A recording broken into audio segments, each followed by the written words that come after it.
But my purpose is not to frighten you, but to make you aware of what is happening around us. It is truly later than we think. Yeah.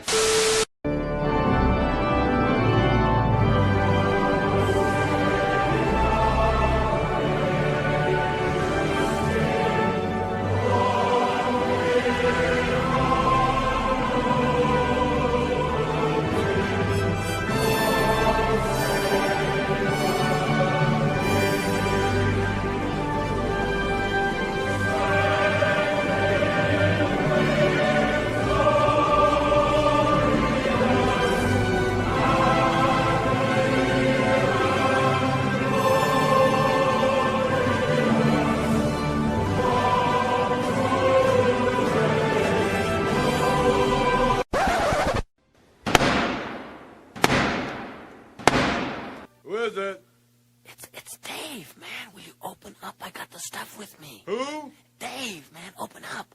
Dave? Yeah, Dave. Come on, man. Open up. I think the cops saw me. Dave's not here. Ba. Okay, we have it in our sight. Fire. Boom.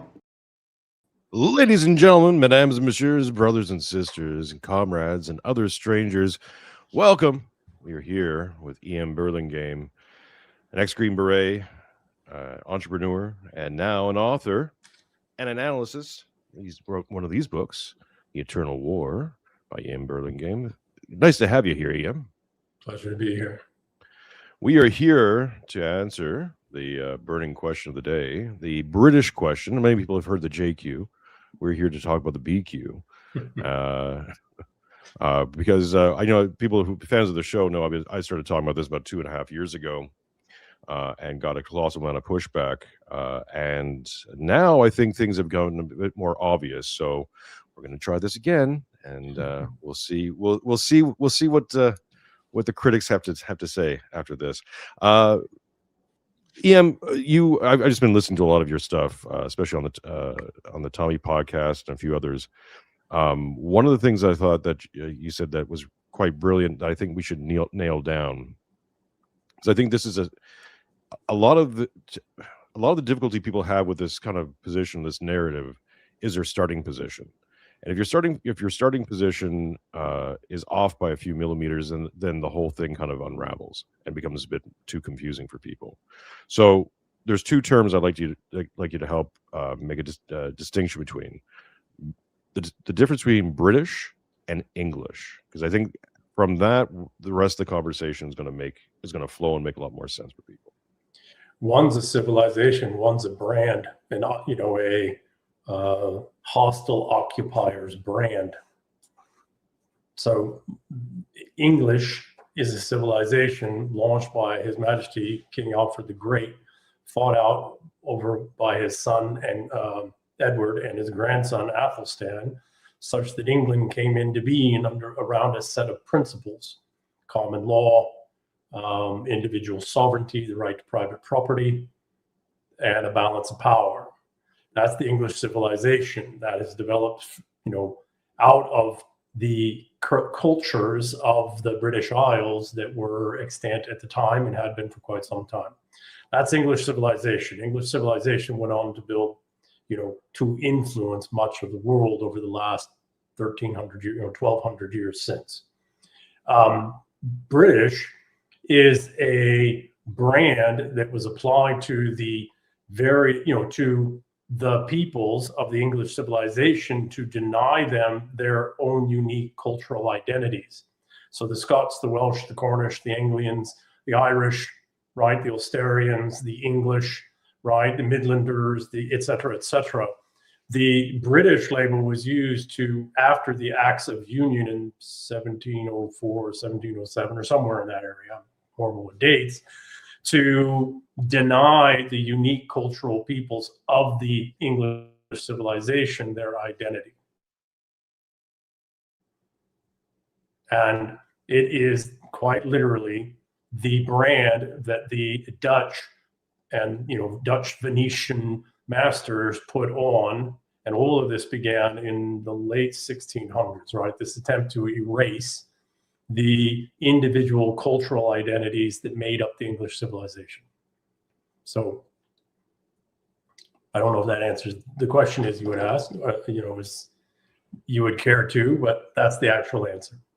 Well, no, because I think the reason why I think we need to make that distinction is that oftentimes when we hear about the word empire and the word empire gets thrown around sort of laissez-faire along with civilization, that these two things are also separate. Yes. And we oftentimes hear about the British civilization. I'm a Canadian, born in Canada in the French provinces, but moved here to Australia. So I mean, I've been part of the Commonwealth my entire life. Yeah. And we always hear and so when you say that distinction, it makes a lot more sense maybe to people who are in the Commonwealth, because coming from Canada to Australia is far more English, Yes. but yet we're still British. Yes. Here's an interesting thing. So I've been reading Ronald Dahl to my daughter at night. We've been going through all of his, we had a collection of books and reading through all the books. We've been reading his autobiographical book, Boy. And it's mostly set in the 1920s when he was a young man.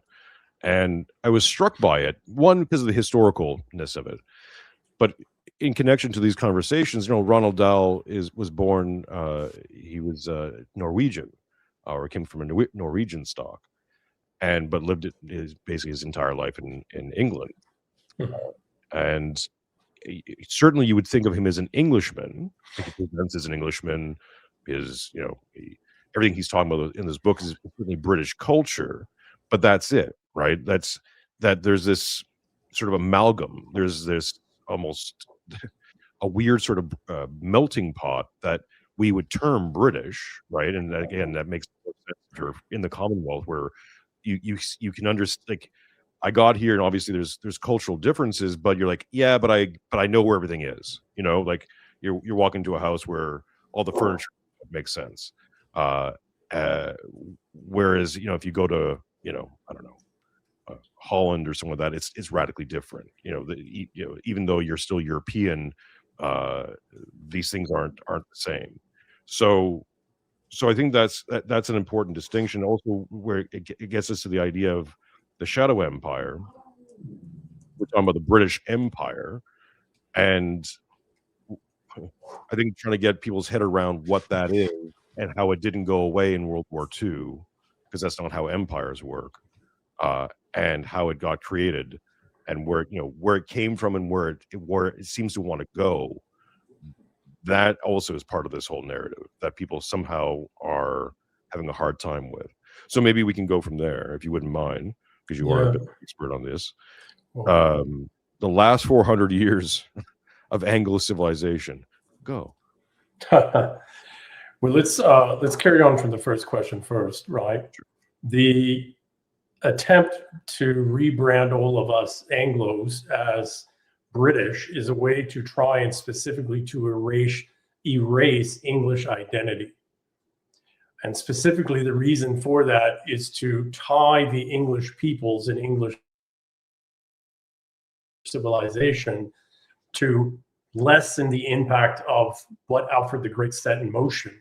Again, right to private property, individual sovereignty, the right to private property, and the balance of power. This was set in motion by a king, and it worked extraordinarily well for us as a people, right? And that includes the Irish, the Scots, the Welsh, the Cornish, et cetera, et cetera.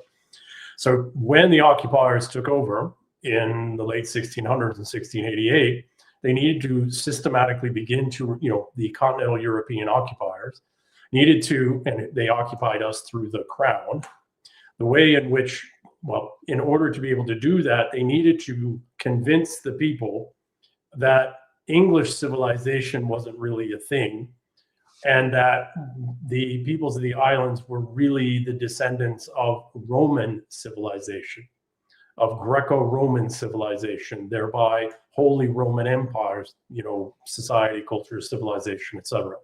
All of that was done specifically to erase, again, English civilization. Why? Because continental Europe, Roman civilization, Holy Roman Empire civilization, did not have sovereignty, did not have the right to private property, and did not have a balance of power. So if you're going to occupy a people who are a substantive people with incredible innovative capabilities and martial capabilities and cohesive, societal capabilities that have been a people apart for several thousand years because they're over there on the islands and in Scandinavia and Northwest Germany.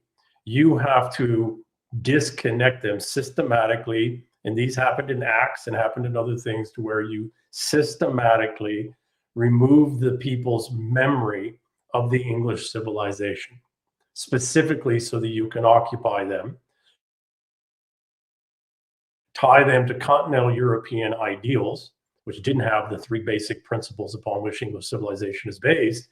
And then you can start taking those away while you're using them with the glory of this concept and idea, which is behind you right now, right? Of the British, Britishness. Okay, well, what happened under Britishness? We were sent around the world to die in great numbers to basically take assets. Great numbers. We conquered much of the world. We, the English peoples, not the continental Europeans. They used us. So, how did that come about? With that as the underlying, right? How did that come about that they were able to do it? They funded the Protestants and disloyal lords who had been losing money in the British East India Company. And they agreed to a hostile corporate takeover of the British East India Company by the Dutch East India Company. But to do, in order for that to happen, they had to first, in the 1600s, early 1600s, starting in the 1620s, they had to mount a campaign against the loyal English nobility and the English crown. That was the House of Stuart at the time. But that all fight started under the Tudors, right? This attempt, once the Tudors broke free of continental Europe in the form of kicking the Holy Roman Church out, the Holy Roman Catholic Church out, how do you do an unconventional warfare campaign to destabilize a people so that you can, a very capable people, so that you can conquer them? Well, what do? They fed the parliamentarians, money and wealth. They banked and bankrolled the industrialists along the Thames River that were already starting to emerge in the early 1600s. They allowed nobility who had been losing money in the British East India Company to participate in the Dutch East India Company, thereby to make themselves whole. It's, what do you do, right? It's very similar to things that have been going on in the last 40 years here in the United States and all across the Commonwealth. Okay, well, what did that lead to? That led to Parliament rising up, bringing Cromwell in, who was backed and funded financially by who? Continental Europe. And to send the Puritans back, who are anti-English. They had their own concepts and basically religious fundamentalists, similar to the Islamic fundamentalists today. And they sent them back, and a civil war occurred. And a king was beheaded. And then Cromwell was put in place. What did that do? Well, it weakened the English peoples. It destroyed most of the English, much of the English nobility, or forced them to get in line. It beheaded a king. And then what did they do? What did the continental Europeans do? Well, the English people were still pretty loyal. And look what happened to Cromwell after he died. Look what happened to his body, right? And his head and all of it. So, okay, well, that wasn't quite enough. So we'll give them back a king. We'll send Charles II over. But Charles II was a drunk, and he'd pretty much grown up outside of England and, without any real power. He's beholden to continental Europe, to the Holy Roman Empire. And so he comes back. He's ineffectual. And James II comes in. And James II turns out to actually be fairly effectual. James II actually is loyal to the English, not to the people that have been sheltering, et cetera, in continental Europe. So what are they going to do? Well, they got to call him a Catholic, and they got to say all these things, and they depose him. Specifically, all of that, starting with, the psychological warfare against the Stuarts, Charles I, et cetera, and the English Civil War, and the ineffectual king. All of that was to soften up the English people, to turn them against the crown, to kill off the nobility that was capable and impoverish others that were loyal to English civilization. And then 7 nobles and parliament invited William, whatever the hell his name was, and the traitorous Stuart daughter, I believe James II's daughter, over Mary, to depose James and sit on the English throne, and thereby conquer the English peoples with very little shots fired. Now, what did they do? They backed William with an army. Who funded that? Who bankrolled that? Who manned it? Right? And so that's how we were conquered. And ever since then, since 1688, we've been a conquered and occupied people that steadily have had our true identity erased from us. Meanwhile, they used our martial capabilities, our innovative capabilities, our economic capabilities, our agricultural capabilities, mercantile capabilities, our naval capabilities, to go out and attack the world, to build the British Empire. And to create liberalism. One of the things I talk quite a bit about this on the channel in my thesis is that what I call the liberal frame, which encompasses all the ideologies that we've seen crop up in the 20th, the 19th, and 20th century. People think these things are separate, but they're all held within liberalism itself, right? Which is essentially, when you take it to its logical conclusion, breaks everyone down into component parts, which is, for a mercantile, for a system that's basically around merchants who want to break everything down to component parts, and so that they can buy and sell and make human beings into gears and widgets and all the rest of it. Commodities. That makes sense, right? Yeah. Exactly, it makes sense, but it's dehumanizing to the point where now we're starting to see its final forms. Let's put it that way. So I want to, from my studies and my contemplation over decades, and being half Scottish, my mother's a Wallace, I want to differ a little bit. It is not liberalism, it's liberal democracy, which itself is a construct of the Venetians. And the Venetians were the Praetorians of Rome. And the Venetians developed this concept of republicanism, and which was a bastardization of the original Roman republicanism. But they fostered this concept and idea and invested heavily in the concept of liberal democracy. And then they, just like communism was rolled up much later. And I've written a piece on this history of all this stuff. They rolled out the concept and idea of liberal democracy through the church, through the Roman Catholic Church, such that with this specific intent to try and break feudal relationships between people and lord and monarch, lord and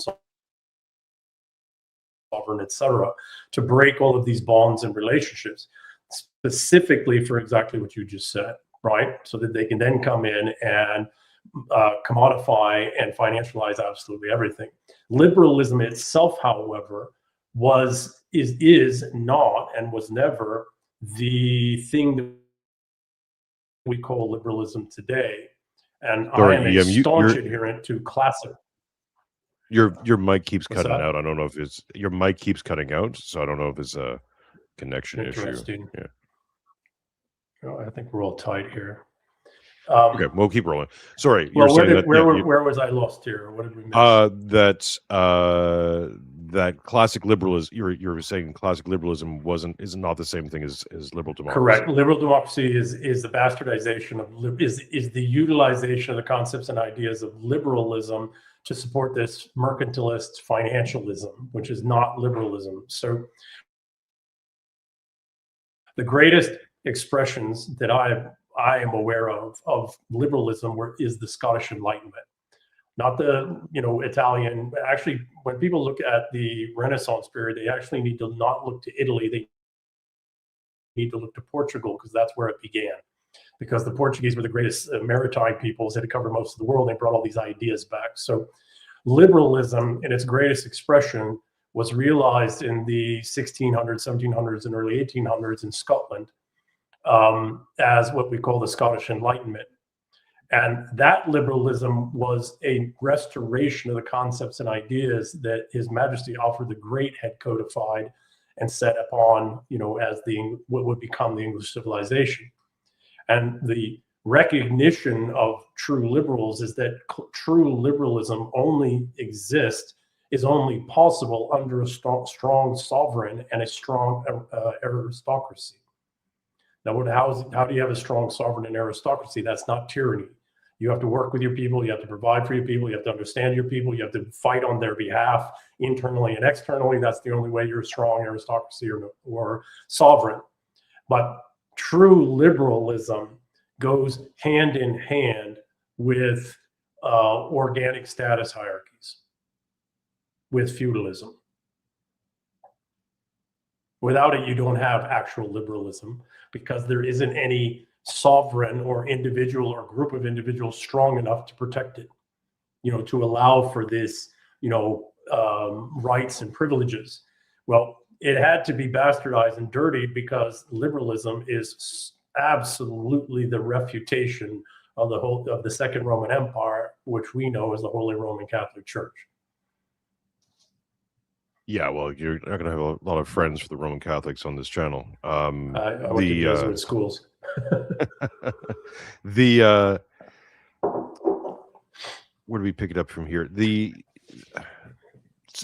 We're starting to, so we see these connections, right? And everyone's, again, we'll bring it back to the JQ really briefly, because I know this is now the hot topic, right? From Tucker Carlson to the Young Turks, all the rest of it. Yeah. And so when we start talking about the City of London, there's obviously certain groups that are always mentioned in connection to the City of London. Certain families, right? The Rothschilds being one of the major ones. Although there's others, so let's get to City of London for a second, because I think this is also a term we've been populating it quite a bit. And people have sort of taken a binary approach to it. But I think it's also being misunderstood. What would your definition of the City of London be? Because I think what's also important to get through to people's heads is that the City of London can move.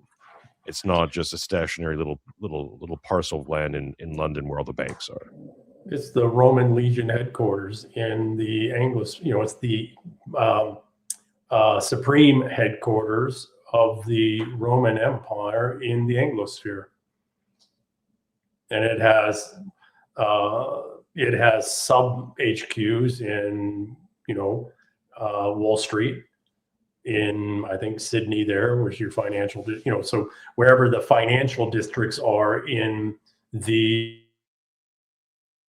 Anglosphere, in the Commonwealth and the United States, that's sub headquarters to the parent the Anglo, the Roman Legion's headquarters for the Anglo peoples is the city of City of London.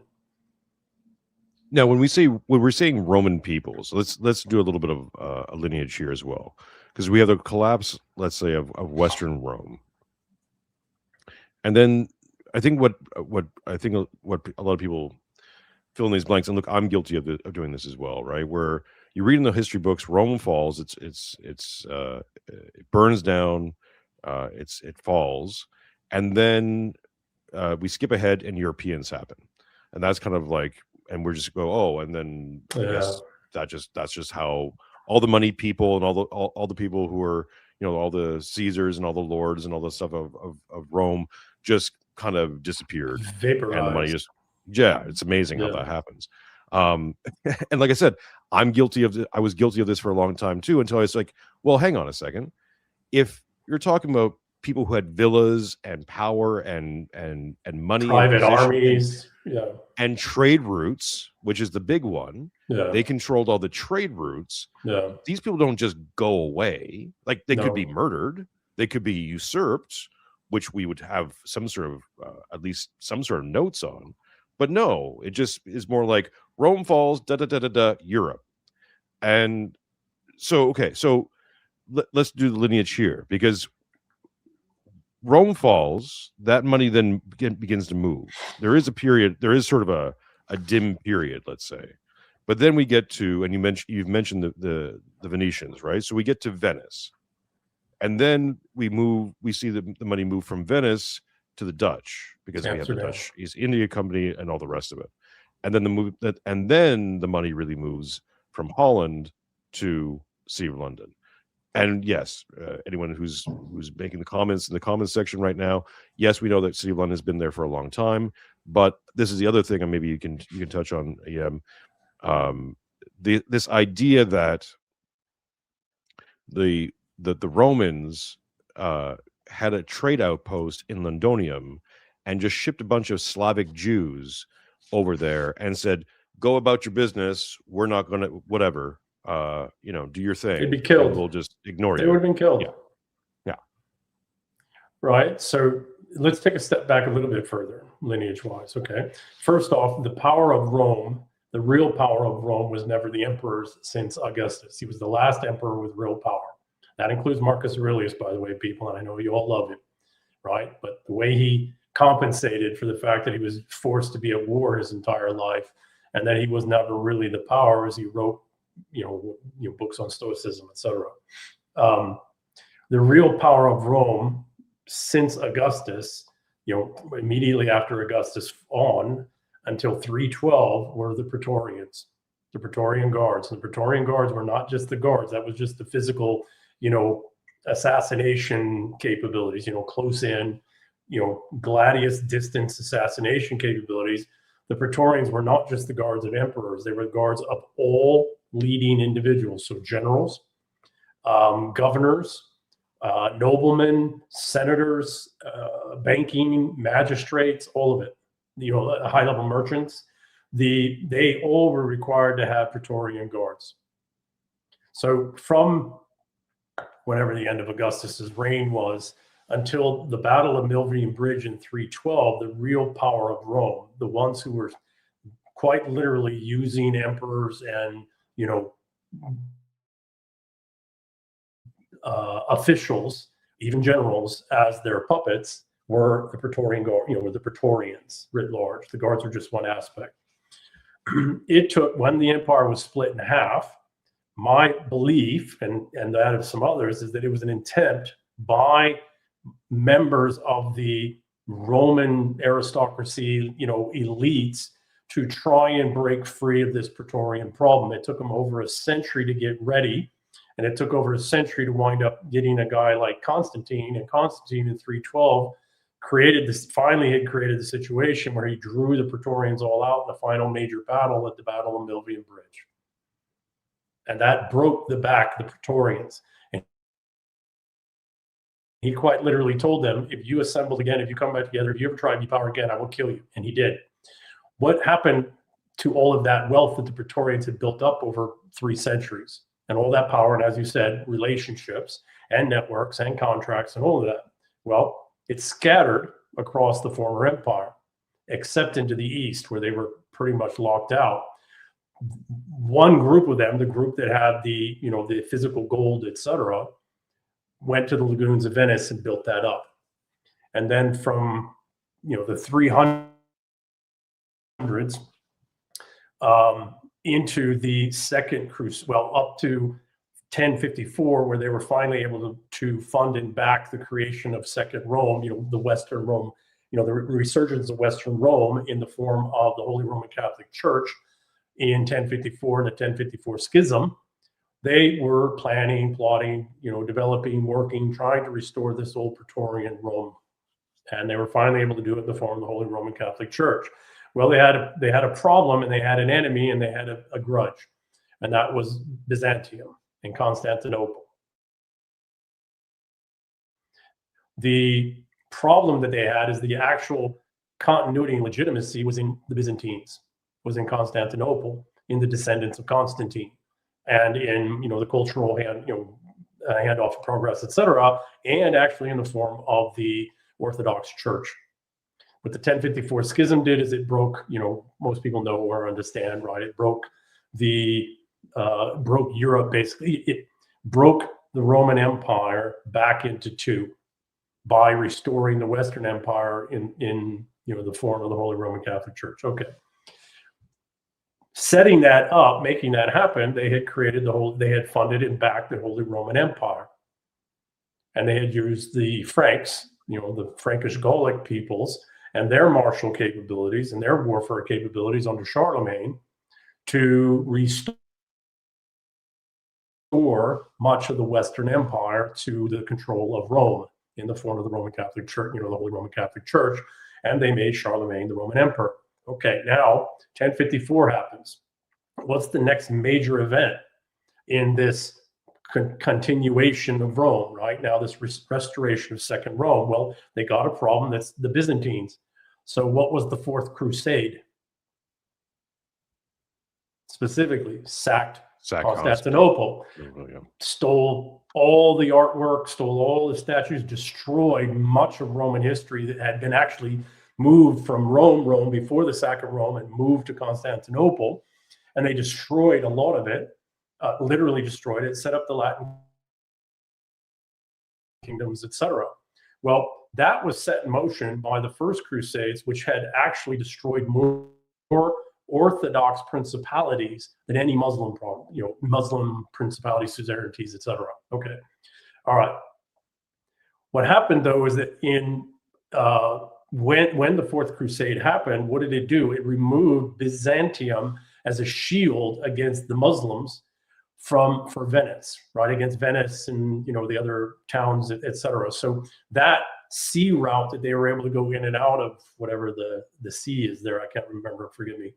Is it the Ionian Sea? No, that's not it. That's over on Greece. But anyways, the geography was not safe for them anymore. So by the 1500s, they had fled and rebased to Amsterdam. Well, what they had been doing is fostering liberal democracy through banking and funding, financing, where they will fund one prince one season to fight another prince, and then they'll fund another prince another season to fight another prince. And the whole time they're through the Holy Roman Catholic Church, they're selling the concept and idea of liberal democracy, right? And the benefits of mercantilism over, the feudalist system.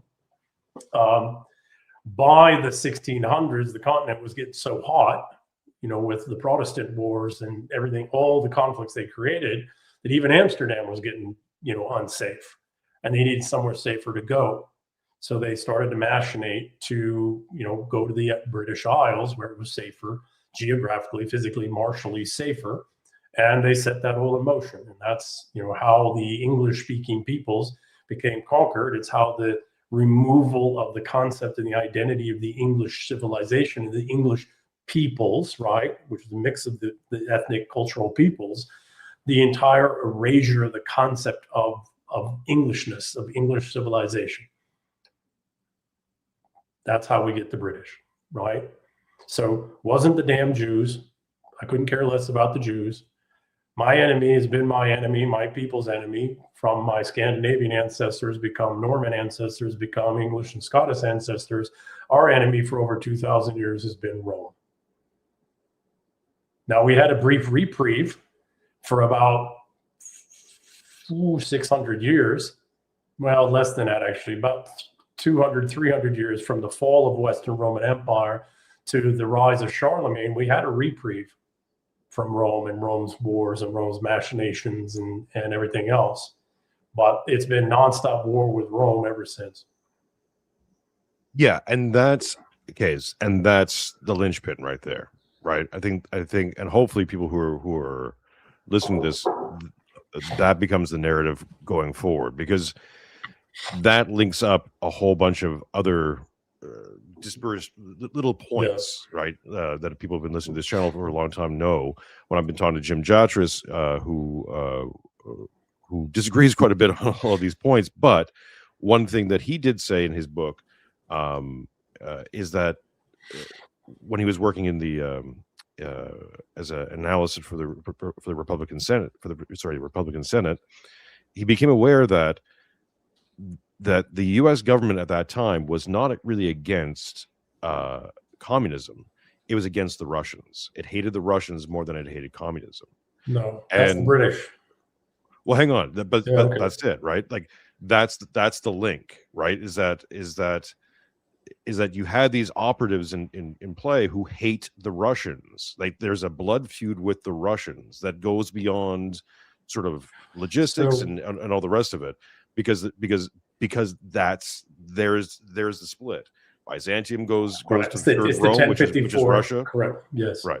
Yes. So it's Byzantium goes to the third Rome, Yeah. and that's that resentment, right? And we can get into Well, resentment it's politics. not even resentment. is what's It's a relevant. threat because Byzantine, the Byzantine culture, the Byzantine, the unbroken line from Byzantium is the unbroken line from original Rome. Right. And so that is a perpetual threat. And now you got them up in the north mixed with the Slavic peoples, and the Russian royal family married into the Byzantine royal family at the top several times, and other branches and lines, etc. The Rurikid family. Give me a second. So there is Romans are Latins, and vengeance is very much a part of their culture, right? 3-5-7 rule, 3 generations, 5 generations, 7 generations of, you kill them, depending on the offense. And the Eastern Roman Empire is they want vengeance on it. They weren't able to wipe it out because, yes, you're absolutely right, it became the Russians. And the Russians became immensely wealthy resource-wise, and they're very hard to conquer because they're way up there in the north. So that's the vengeance piece. The other piece is legitimacy, because the Byzantine civilization, which is now the Russian civilization, is the legitimacy-wise is Byzantium, is Rome. And anything that comes out of the Holy Roman Catholic Church and any, the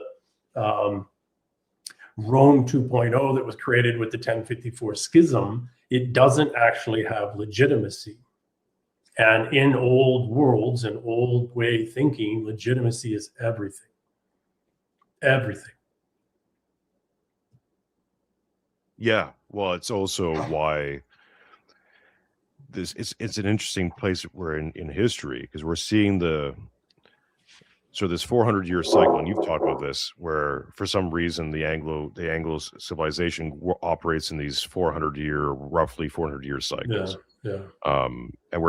And I've been cottoning onto this for a little while now, where I said before I kind of focused in on things, that it feels like we're center stage to this civil war of the elites, let's call it that, right? Where you're having these disparate power groups kind of go at each other because they're sensing a vacuum, and that vacuum is because I honestly think that the City of London crowd, all that stuff, that's nearing its end. Now, I'm not saying that we're guaranteed victory or anything like that, or they're dying out, or they're not a threat. It's just that for whatever reason they're weakening, and that plan A is being revealed, and people are going, yeah, no, we're not doing that. Yeah. So give me 1 second. Let's qualify something else. Rome doesn't just hate the Russians, the Byzantines. Rome hates the English and Germanics, because we're the only ones that denied them conquest ultimately. And initially, the Britons were conquered, but then that left in 400s, and then the Holy Roman Catholic Church came back, starting really in the 600s through the 800s, and then took off in the 1000s. By the time the Tudors came around, the Roman Catholic Church owned 60% of the revenue generating assets in the British Isles. That's what the Tudors were fighting, and the Tudors used the excuse of divorce to throw off Second Rome. Well, again, do you think the Romans forgot that? Romans are based off vengeance. Look at study Roman history, right? We're all the way back to original Rome. They are based on vengeance. Look what they did to the Jews, right?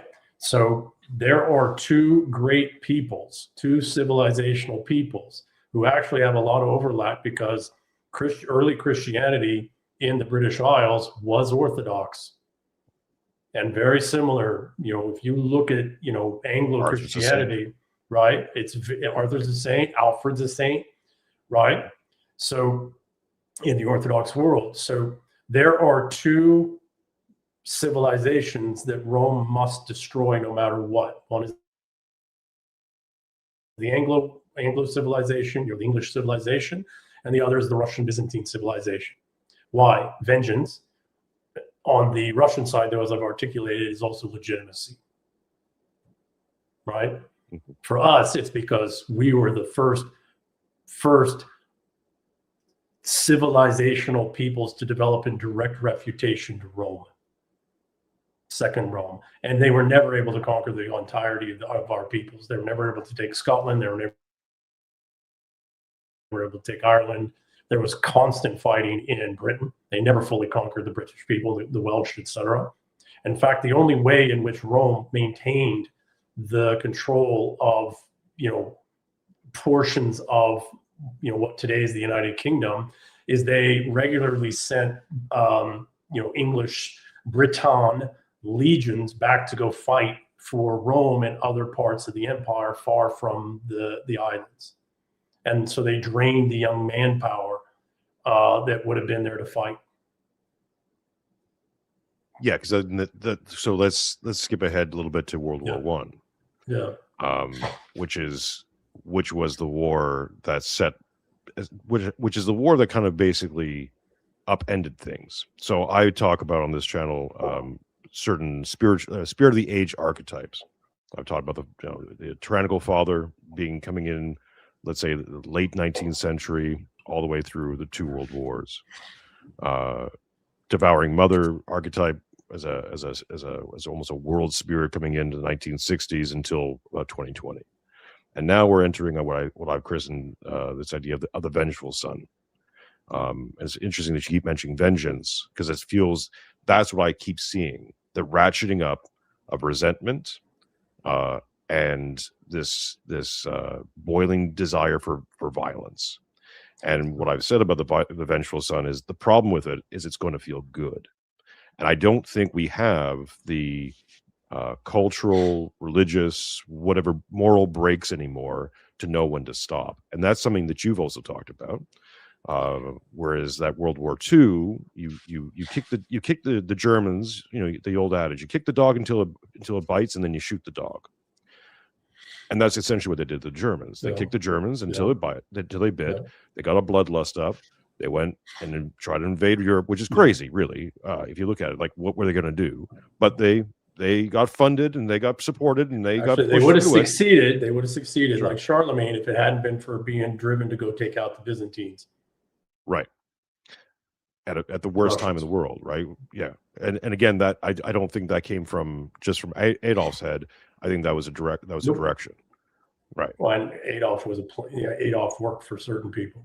He didn't raise himself. Exactly. Yeah. If you want to find out where his funding came from, you look at the Vatican Bank. You look at you look at Rothschild, London. You look at Wall Street, right? You look at the Dulles brothers. Right. Yeah. So we're skipping around a little bit, but let's go to World War I and go forward, because World War I is really the war to end the nobility, to erase, as you popularize the term, noblesse noblesse, which means essentially the obligation of the noble class, and the eradication of monarchy, of structural monarchy.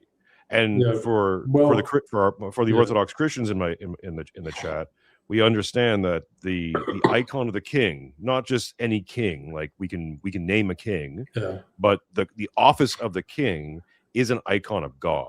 Like this is it's an earthly representation of the heavenly crown, and the crown as an institution is the divine covenant between God. For me, I'm a Scandinavian, so the gods and mankind, humanity.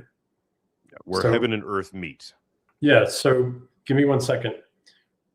Noblesse oblige, right? The noble's obligation.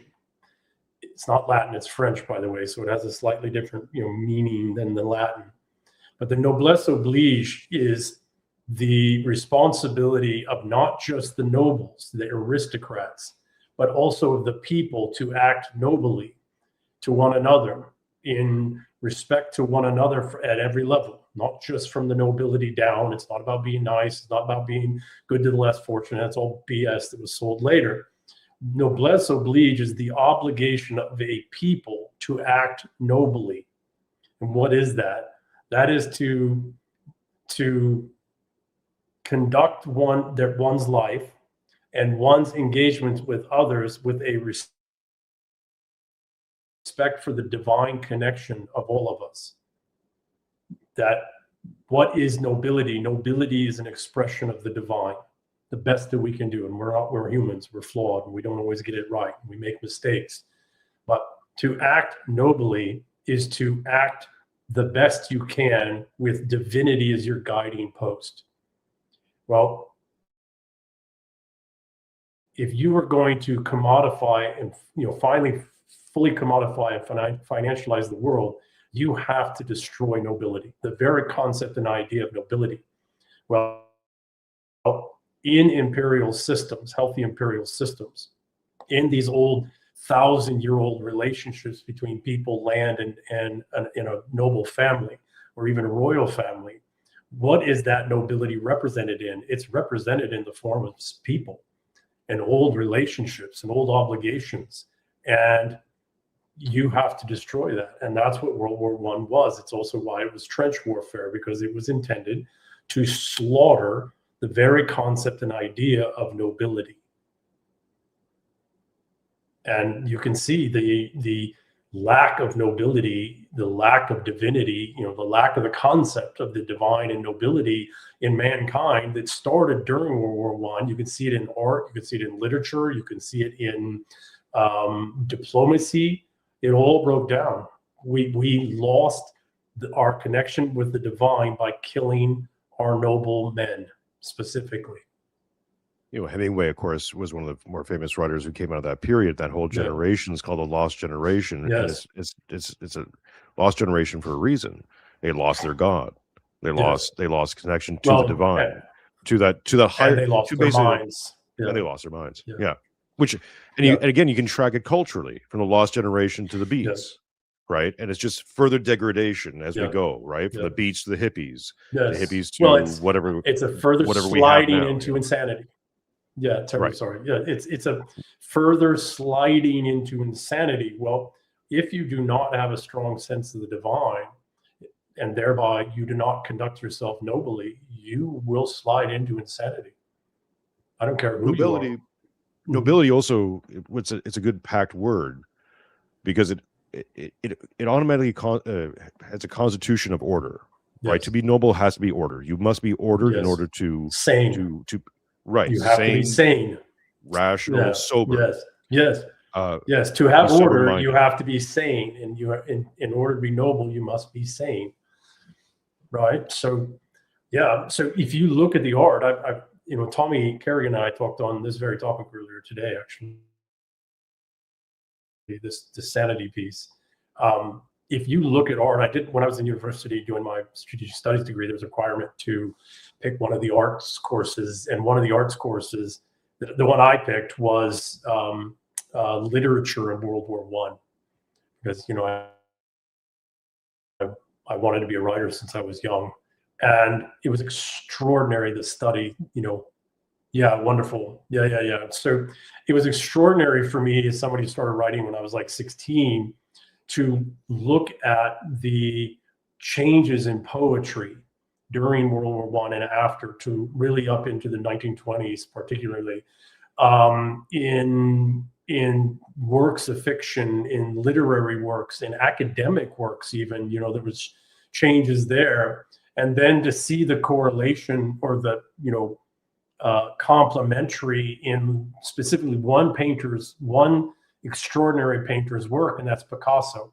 Look at his pre-World War I paintings, and then look where Cubism starts, and look where, this you can see in his paintings, and others, by the way, and sculpture, you could see our people literally going insane. You could watch, for somebody who studied the brain, having to put mine back together after some serious brain injuries, you could see the fragmentation, the deracination of the mind through poetry, through literature, and through art at the time.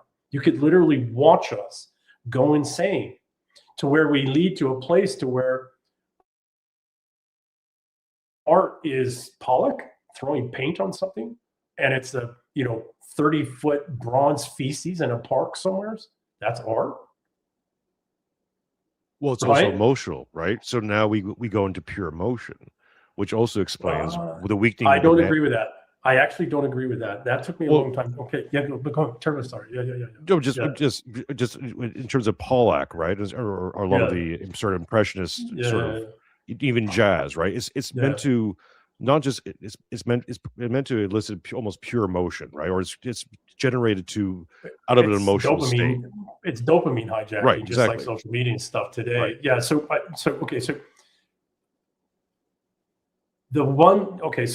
terribly sorry. Insanity is not emotion. It's emoting, but it's just insanity. It's just chaos, neurological chaos. Give me 1 second. The reason that these noble men fought so aggressively to their entire slaughter is because they felt their civilization. They felt the connection with the divine. They loved their civilizations. They emotionally were bonded and connected with the divine, and that expression of the divine and the nobility as expressed in their civilizations. And we've not had, and maybe the better way of saying it is they felt that.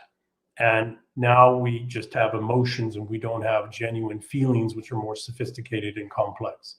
Maybe that's the way of saying it. I don't know exactly. Right? So what is happening now? Young people have been so numbed for several generations that they're starting to feel again. And what is the first feeling you have when sanity starts to come back and you realize all the things that have been done to you that drive you insane? The first feeling that comes back, the first complex, sophisticated emotion is rage. And I don't mean the, indiscriminate kind of stuff. I mean, and there's an old saying amongst my people, going back 1,000+ years, 1,400 years, it's called the hate of the Saxons. Saxon hate. It is slow. It is hard to boil. It is hard to rise. But as it slows and builds and rises, once it crosses a certain threshold, it's cold, it's ruthless, it's brutal, and it must be expressed, which is somewhat of what you're getting to. So what are they trying to do? What is the same Roman enemy who knows us? This Roman enemy has been fighting us for 2,000 years. They know they got to get in there and get the Fuentes, and they got to kill the Charlie Kirks. They can, help people have sophisticated feelings and emotions, and they got to get, the radical kind of folks there so that we'll do like the Germans, get kicked enough that we'll go just fucking, terribly sorry my language, but, we'll just go and slaughter a bunch of brown and black and yellow people for them. Mm-hmm. And maybe the Slavs, but that was kind of off the table, right? Well, they tried. And then they tried. Yeah. Turns out, though, that we kind of don't hate the Slavs, and we never did. And by the way, America wouldn't be America if it wasn't for the Russians specifically. Well, it was also because it was a misplay on Ukrainian nationalism. I remember in the 90s, half my family's Ukrainian, born in Canada, but still Ukrainian. I remember in the 90s, soon after the collapse of the Soviet Union, I kind of got into some more Ukrainian nationalist mindsets, and I was living in Toronto, and there was an anarchist bookstore there. So I went to a few meetings there, and that was my first introduction to Black Flag anarchists or Black Fist anarchists, and that was when I was like, I'm out of this. This is not what I want to do. Yeah.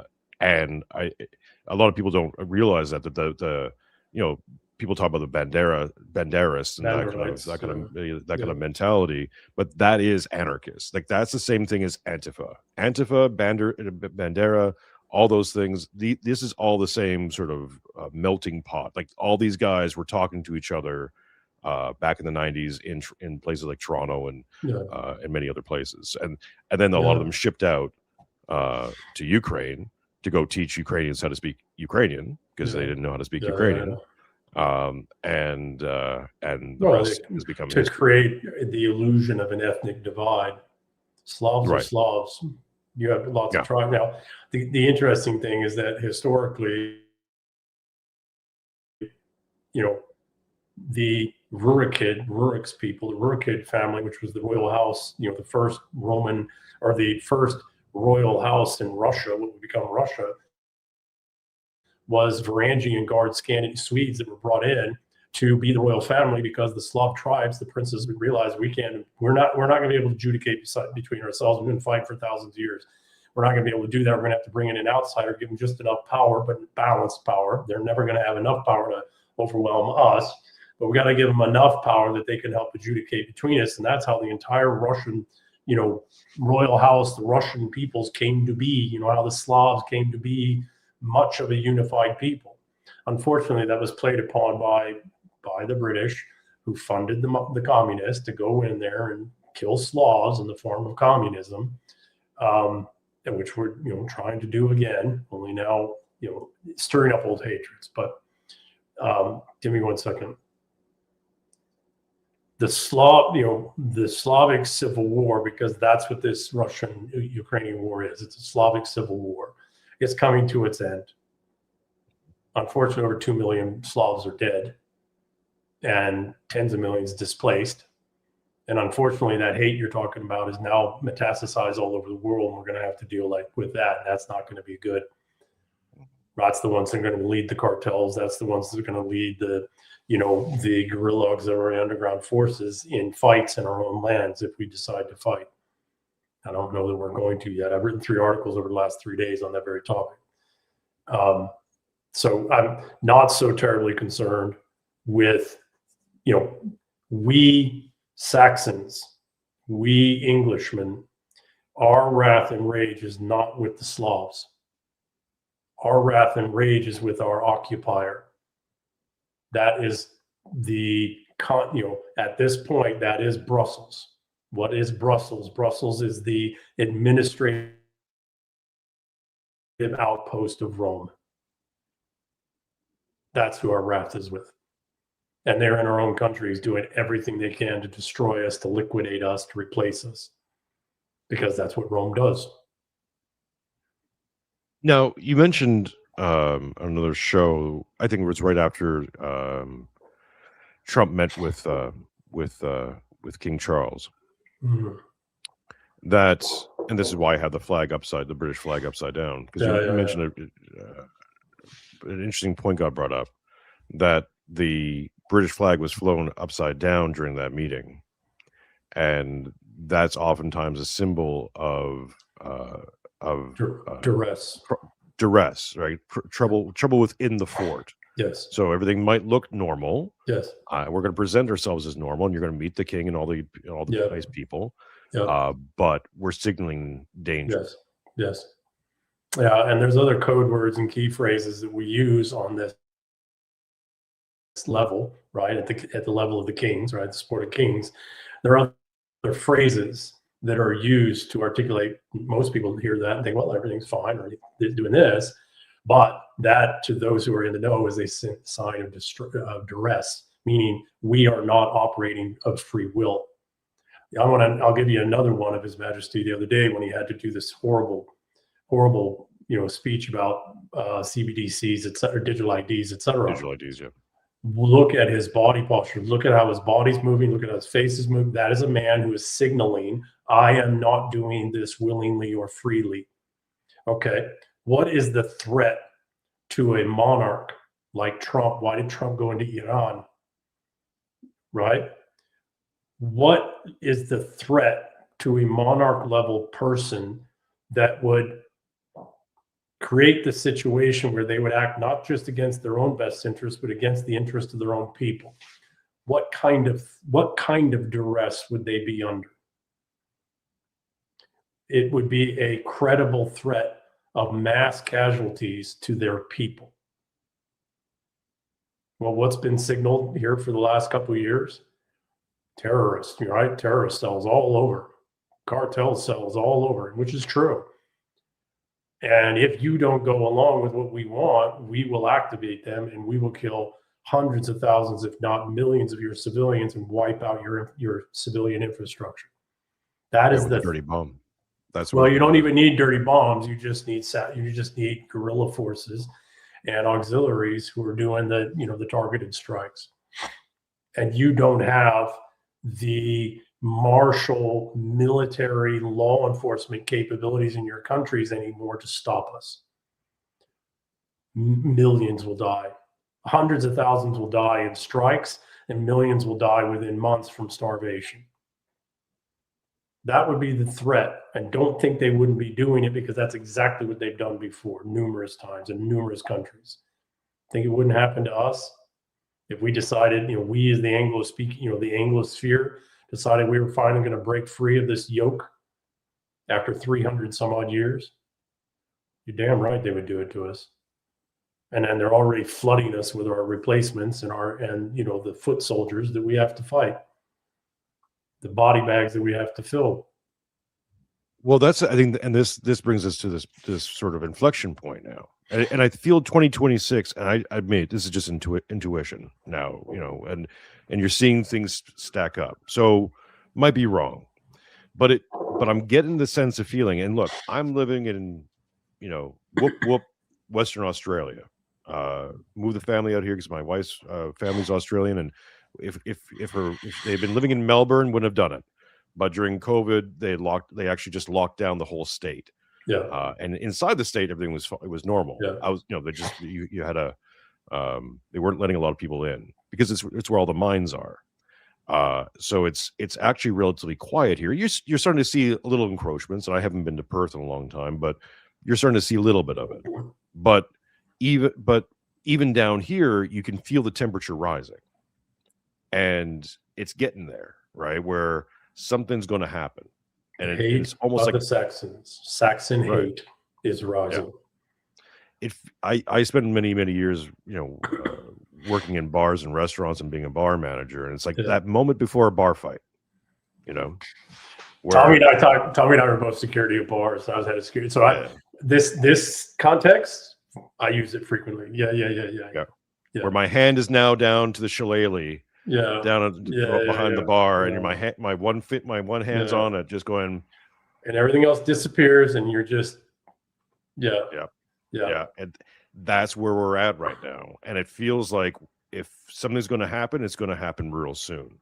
And so let's talk about Iran for a second, because this is now the hot button. A lot of people are calling it a war. I wouldn't even call it that. But what is obvious to me, and I find it really hard, I find it weird that people don't want to get this, and I feel it's almost deliberate now. Trump is obviously taking over trade routes, right? Naval trade routes is what Trump and the Americans, Trump and co, are taking over. Everything from the Panama Canal to Strait of Hormuz. They just signed a military agreement with Indonesia, so that whole entire waterway will be interesting to see what they do with Australia. Numerous ones, right, are all being locked down, negotiated with in some way, shape, or form. America is moving on them. I think Greenland is for the Northern Passage, et cetera, et cetera. That's putting an enormous pressure on the city of London, right? The obvious one is Lloyd's of London, but this was their stomping ground, right? This was the British Empire controlled naval sea routes. It's their control points. Right. And then they got rid of their Navy and relied on the American Navy to do it. And now finally an American president, or let's say group, right? Because it's not just Trump, right? Power block is calling in the Vic and going, we have the leverage, you don't. Suck some lemons. And so if you look around Trump, who is this? It is the old American families, and the old American families are virtually all English, with some small amount of Scots and some small amount of Irish and some Welsh. So who is this? Who is this power block that is removing Britain's chokeholds, and they're keepers of those chokeholds because they're not keeping those artery ways of the world themselves. They use proxies in that area, Iran, Venezuela, et cetera, et cetera. So who's getting knocked off, Colombia, et cetera. So who's getting knocked off, Malaysia, et cetera. Venezuela being the big one now, Cuba, like correct. basically Cuba's that whole southern hemisphere, and well, the you open up waterways all the around. Gulf of, so the choke point for all of North of South America and South of America is the mouth of the Gulf of America. Cuba sits right there. Venezuela sits right there. So you got to free that up.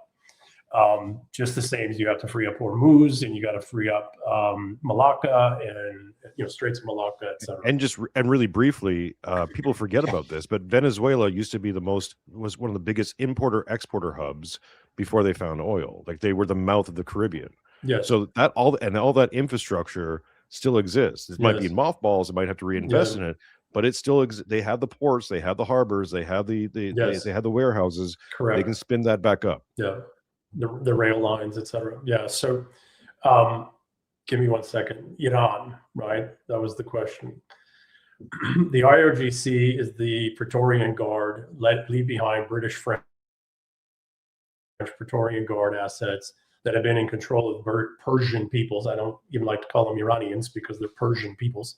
And the Iranian label was given to them the same as the British label is given to us, so that to erase their identity and their cultural connections, so that then they could be commodified and financialized. So destroy the IRGC leadership, and their puppets. You got UAE now on board. We first had to go to Qatar because Qatar was another, So what we have to understand is the way the Roman system works is it has two headquarters in an occupied people. One is the financial economic headquarters, and the other is the martial military intelligence headquarters. And so for the Middle East, the economic headquarters was UAE, specifically Dubai, and the martial intelligence headquarters was Qatar. So we went after Qatar first, and then striking Iran and demonstrating we'll strike Iran, and that we can pretty much do whatever we want to. Give me 1 second. Articulated to UAE that America was serious, we had a serious commitment, and now UAE can, stop being the, financial economic hub in the Middle East for this British Roman system. So where is the shifting now? The shifting is to the headquarters is getting isolated in London. What happens there, I don't know. But really, everything is shifting to India and Pakistan. And that's why they're flooding tens of millions of Indians and Pakistanis, Bangladeshis all over, because they're more British than the British. And there's hundreds of millions of them that can be expended. And they're passive aggressive, and we don't historically have a beef with them and all that kind of stuff, right? But it's the reoccupation by the British of their former colonies through the Greater Indian vector. And so where's the Marshall Intelligence HQ for that? Well, that's Pakistan. Now, what they're trying to do is the financial economic hub, they're trying to put that in Canada. That's what Carney and the new Governor General, et cetera, is all about. Well, it's interesting watching where the immigrants are going, right? So the Indian immigration, and that this has always been maybe a plan B for them for a while. I mean, I lived in Toronto for a good number of years, and we used to make fun of it, like Bangladesh and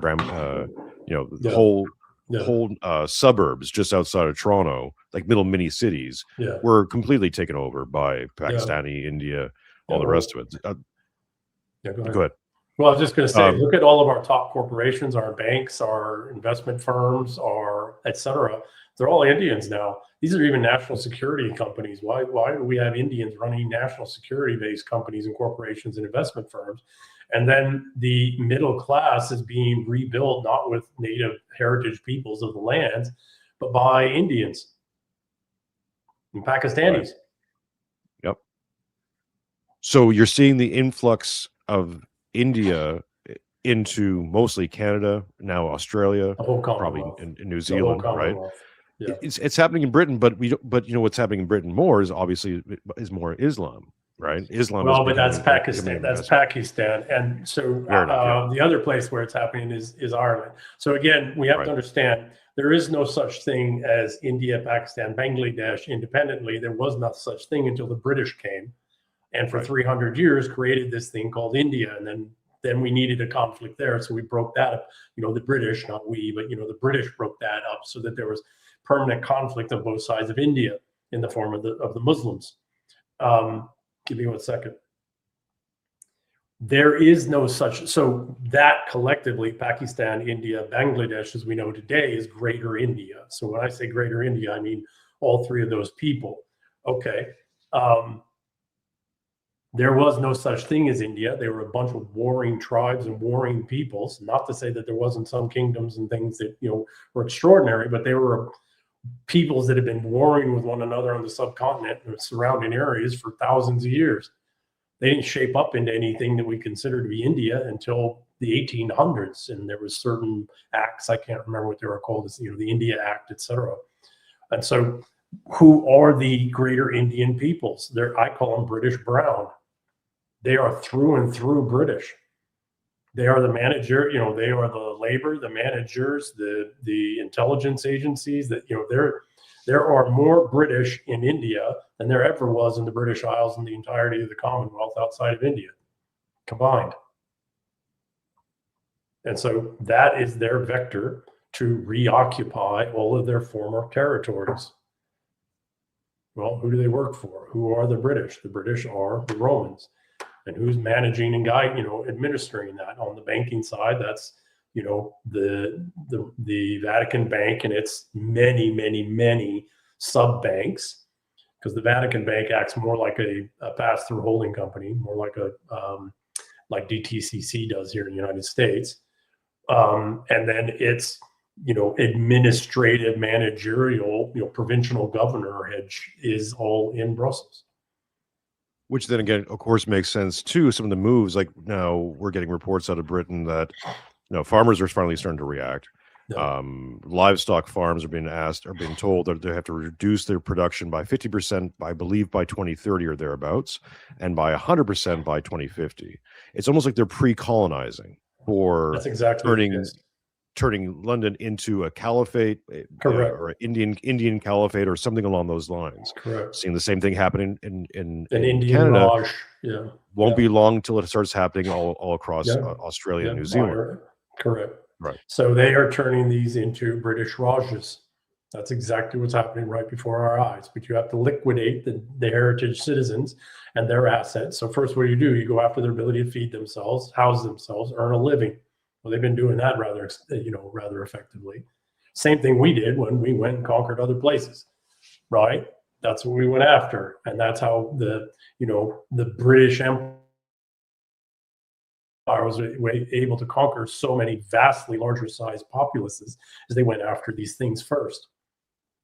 So it's happening right before our eyes, and it's not, and they're acting as if they've already won because we have not fought back. And that and this is the articles I wrote in the last 3 days in the context of unconventional warfare, which is what Green Berets do. That's our whole raison d'etre. The Saxon hate is rising. And will it crack and, boil over the surface? I don't know yet. They know us extraordinarily well. Rome knows us for 2,000 years. And they played us like a fiddle for the last 300 plus years. Now, the one thing that they have not been able to do is they were not able to bring down the Byzantines, Russians, and they were not able to bring down the Chinese under Hu Jintao and his group. And so, unlike any other time in our history, at least over the last 3 years, 300 years plus, there's a strong China on the world scene, and there's a strong Russia on the world scene, and there is the most substantive, capable, wealthy, powerful, martially capable part of the Anglosphere that is saying no. That's never happened before. America, Russia, China has never been a thing. None. Those three powers have never been strong together at the same time where they could work together, which is why more than likely the whole Cold War happened, to keep, America and Russia from coming together. It's probably why, communism was sent into both Russia and China. We know it was sent in there to weaken them and destroy them and slaughter hundreds of millions of their people from the inside. How? Famine. That was the big one, right? Give me 1 second. So one thing they are moving to liquidation, phase 7 or step 7, the financial skill chain in my book, the financial skill chain, or phase 7, which is called transition in unconventional warfare. They're moving all out aggressively, but I don't know that they will succeed because there are 3 major civilizational power blocks in the world today that haven't existed as strong, capable civilizational power blocks before. Who are also fully aware of what's going on. And because this has been done to them back already. channeling. Yeah, they're back channeling. Now it's open. Trump's met with Putin. Trump's over in China right now. Mm-hmm. I thought intel Xi's, sharing or Trump. Yeah, I thought Xi's comments was very interesting, saying we don't have to be rivals, we can be partners. Which, okay, political talk, right? It sounds nice, less filling, but it's moments in time, right? It's all context, because it's basically what Putin's been saying. It's like, we don't have. I remember when Putin came out and said the Empire of Lies speech.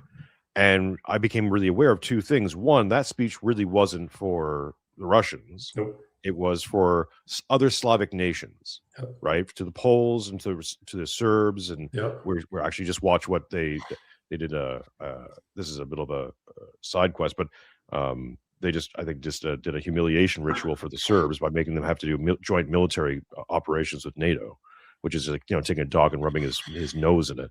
But I think they're underestimating the Serbs, like the people. I mean, not the government, but yeah. Once this war in Ukraine is over, the Slavs, and once they've had a break and they've had a moment to step back, the Slavs are going to be furious. Mm-hmm. They're already building it. It's already the Slavic anger is also something that has to be. And Slavic anger is real too. And Slavic anger, when it's unleashed, it ends up like Vlad the Impaler's. Kind of.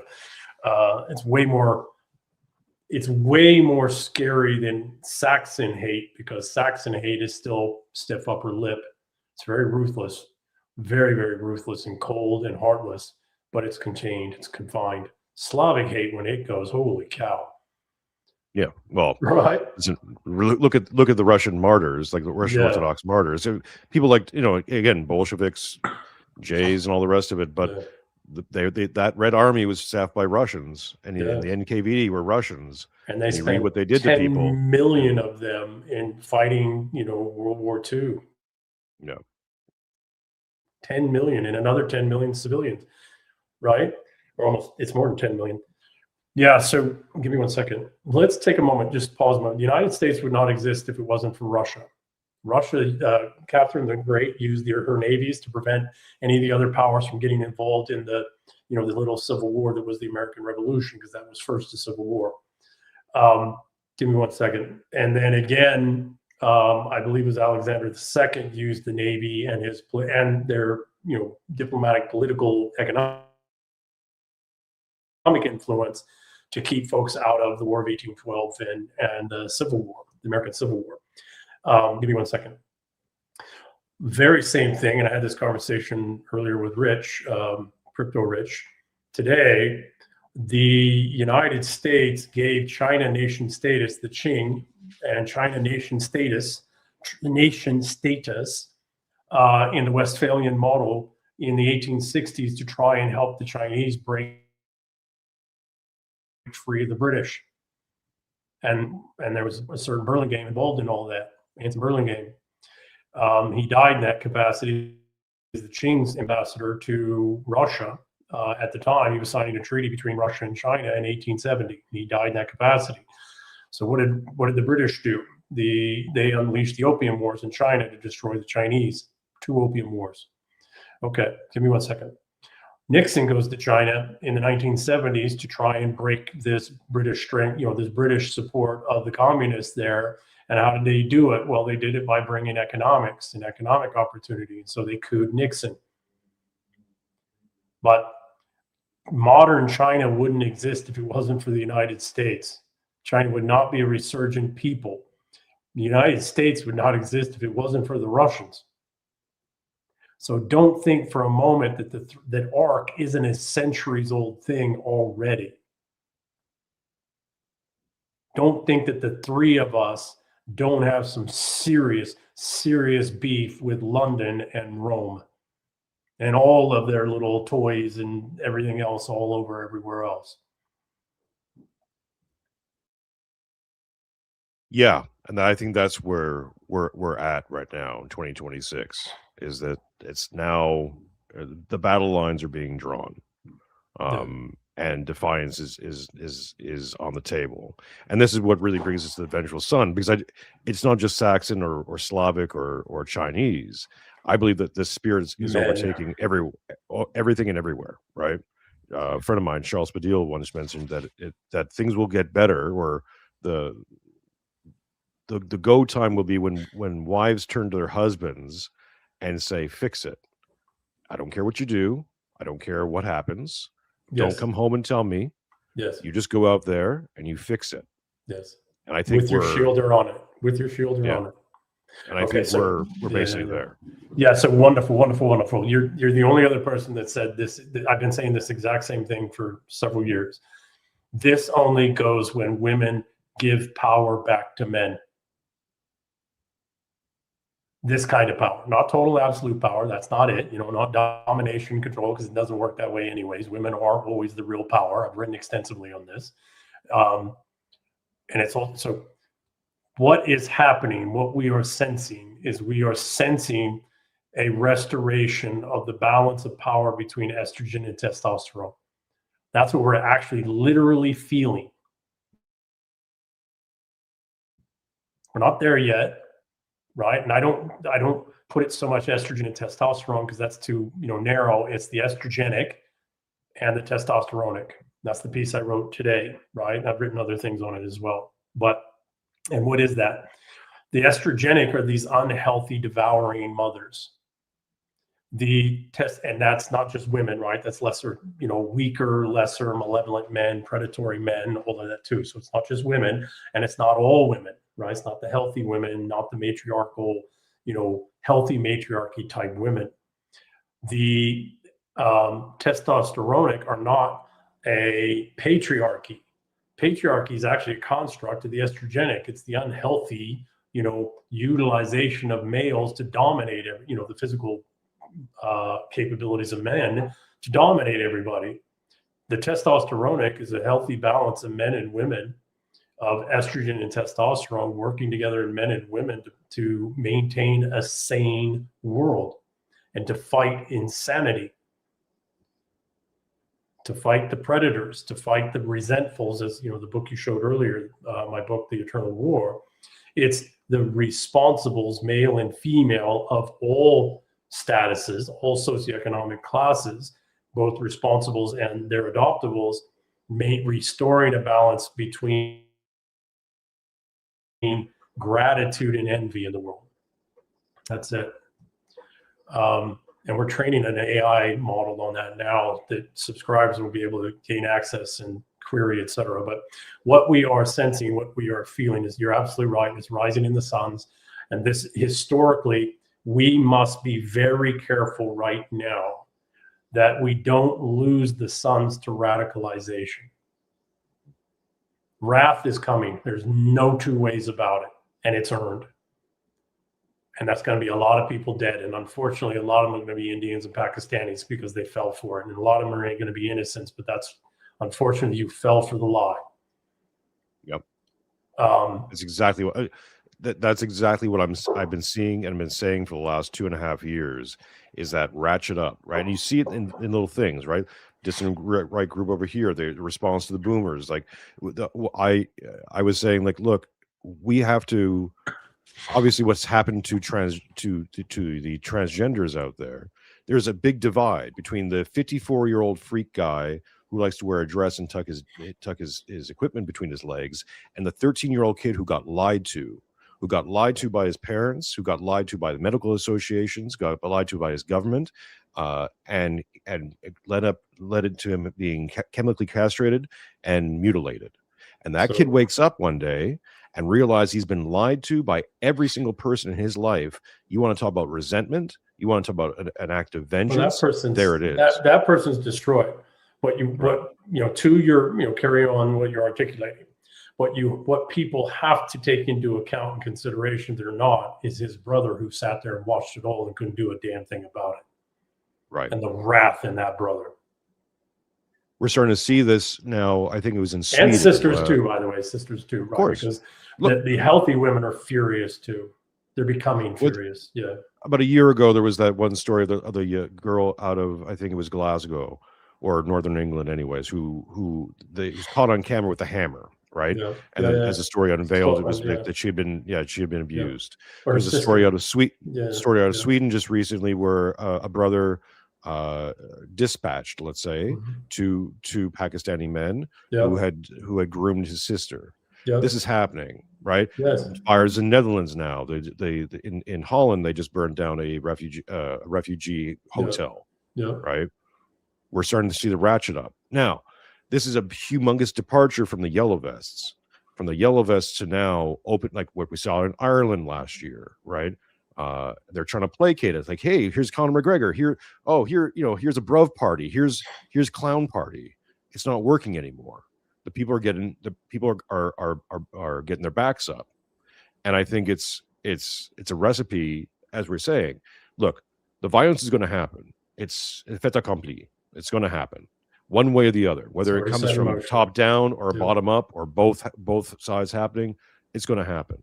Now the only question is, how do the elders, and now we're fitting those roles now. Where do we fit in? And we have to be the Gen X head on the Gen Z body, and we have to be able to apply the brakes somehow. And that's my fear. The millennials have to logistically support. Right, the millennials are going to be, the Rosie Riveter and the folks who do all the labor. They're the ones who keep everything going, while Xers lead the Zoomers in a restoration. There's a website people should go to. It's called LordRothbury.com. Right, ROTHBURY, LordRothbury.com. I would go to that website. It's in maybe 11 languages. It's about restoration. People should read it. They should read all 3 documents there in whatever their native language is. Right? And all these languages are European, of course, and Anglosphere. And by the way, us Anglos and Europeans are not the same. We are not the same culture. We are not the same civilization. Anglos developed in direct refutation. We have some overlap proximity of Northwestern Germans and Scandinavians, particularly Western Scandinavians, particularly Norway and Denmark. And we have some overlap with Northwestern France, particularly the old Angevin Empire. And the French to some degree, because the peoples that we fought longer than the Romans were the French. So a lot of what makes us English, this civilization, forced us to develop into a fully civilizational people, was this 500-year, 700-year war with the Franks and the French. Sure. Well, I mean, right? Rivalry creates strength. Right? Correct. Yeah, correct. So, but I would read Lord Rothbury's, LordRothbury.com. I would read the proclamation, the declaration, and the protocol in order. Right, in whatever people's languages. Let's get a little bit more hopeful. And I know that's hard. That's hard these days. But one of the things I keep promoting, and my friend Matthew Erickson does as well, is that, and this is, I think, the galvanizing thing about around Trump. I've said multiple times, look, I'm a Canadian living in Australia. I stopped commenting a lot on American politics in 2024 after Trump won, because I'm like, no one wants to hear my opinions. I get that. I've been around True. Americans long enough. I know two truths about Americans. One, you scratch a few beers in, the old joke is you give a German a few beers and they start talking about how, Adolf had some good ideas. Yeah, right? yeah. Same thing with American. Get them a few Pabst Blue Ribbons, and there's a bleeding heart patriot, no matter if they're far left or far right. Doesn't matter, right? Yeah. That's the truth about Americans. Yeah. The other truth about Americans is they don't care about anyone else talking about America. No. They don't want to hear it. If you're praising Trump, the left will hate you. If you're and the right will like you, and if you're damning Trump, the left will love you, and the right will hate you. Yeah. But ultimately, they're going to tell you you're not American, butt out. Yeah. And I understand that. I respect that. So I was like, you know what, I'm going to go meta in my analysis and talk about a lot about Russia, Ukraine, because hey, that's my people. Okay, I get to comment. Yeah. I think the major misstep here, and this is where I think that vacuum's happening and that seize of opportunity, this moment is happening, is that the hubris expressed by we'll call them Rome, right? The Neo-Romans. Let's call it the Holy Roman Empire, just to make people more comfortable. Sure. Right? The Holy Roman Empire, because it's true. The misstep. Right. Yeah. The misstep of the Holy Roman Empire is that they did a misread on Americans. They did a misread on patriotism. Here, I'll put it this way. And I said this to a group of Americans just recently, and I kind of jiggered their minds. Maybe you can understand this. Mm-hmm. So, outside of America, let's say we'll talk about the French. The French value being French, being a Frenchman, more than they value France.